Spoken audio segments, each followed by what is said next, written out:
You have walked among us a spirit, and your shadow has been a light upon our faces. Much have we loved you, but speechless was our love, and with veils has it been veiled. Yet now it cries aloud unto you, and will not stand revealed, and will stand revealed before you. And ever has it been that love, and ever has it been that love knows not its own depth until the hour of its separation. Another very profound thing. It's just like you do not know the value of what you have until you lose it. Until you lose it. Yes. The people are saying that, see, it resonates with the story, with a prophetic tradition, when after the prophet, peace be upon him, distributed a war booty among his companions, much of which went to the people of Makkah, and then word went round among the Ansar that, see, what has happened, that these people got most of the booties, yeah, and so on. And then the message got to the prophet, and who summoned them and said, you became whatever you are because I am part of you. I'm the light, and so on and so on. And now you have me as part of you, and you're talking about war booties. Isn't my companionship, isn't the fact that I'm part of you, the people of Medina, over and above everything? So, but the point is that what Al Mustafa here seeks to say is that, okay, sometimes you may carry the burden of love inside of you, but unless you come face to face with losing it, you are not likely to understand the depth. Yes, you'll take it for granted. Yeah. And others came also and entreated him, but he answered them not. He only bent his head, and those who stood near saw his tears falling upon his breast. And he and the people proceeded towards the great square before the temple.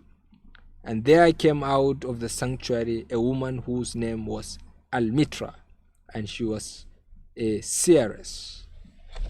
And he looked upon her with exceeding tenderness, for it was she who had first sought and believed in him when he had been but a day in the city.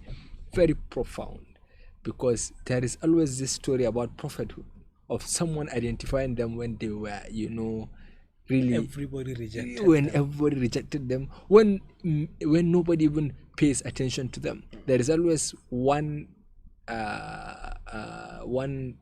person, mostly all, who have some extraordinary ability to pay attention, who pay attention to them, and then who detect that this person is worth something. And I think that is probably true of most prophets.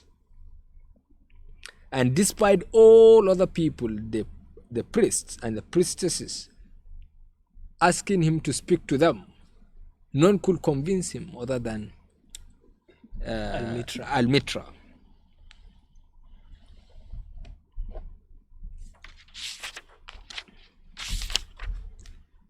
And she held him, saying, Prophet of God, in quest of the uttermost, long have you searched the distances for your ship. And now your ship has come, and you must needs go. Okay, must needs go actually is an old phrase to mean necessarily. Archaic English. Yeah. Deep in your longing for the land of your memories and the dwelling place of your greater desires, and our love will not bind you know our needs hold you. Yet this we ask it means before.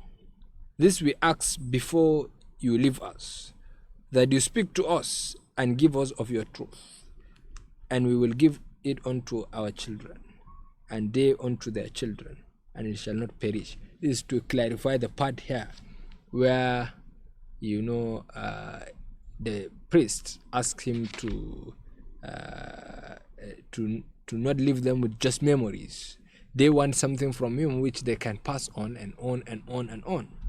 So she asked him that, look, don't just live like that. We know your ship is here and you will live necessarily. So since you live, please leave us with something of the truth which you represent, so that we pass it on to generations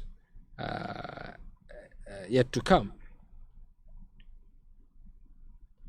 In your aloneness, you must have watched with our days, and in your wakefulness, you have listened to the weeping and the laughter of our sleep.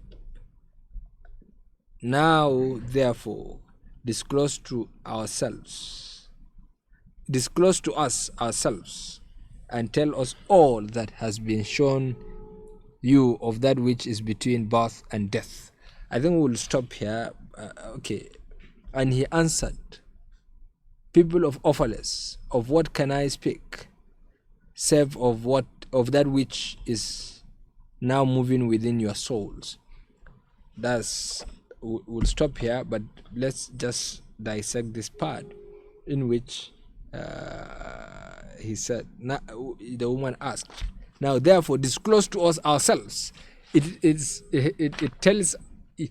is a reminder that people don't know themselves. And since Khalil Gibran is only telling this story from the third party point of view, he is telling people that people don't know themselves, and this is what we don't know. Yes. We don't ask ourselves the questions of what we are and what purpose are we serving in this world. Yes, so she asked him to guide them so that people should discover themselves. Tell us who we are, what we are here for, and what we represent.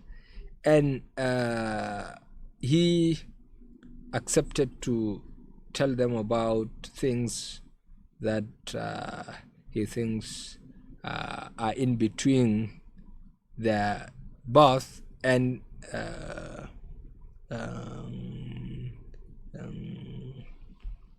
save of that which is even now moving within your souls. Okay, what is between birth and death? So he started with love, and so when we come next, we will start with his thoughts about love. So that is that. Very powerful, very profound, very deep, and so you can only say only too little about such a work, but we'll give our best when we meet next week. Thank you very much for being part of this, and see you next week. Thank you, Lukman, too.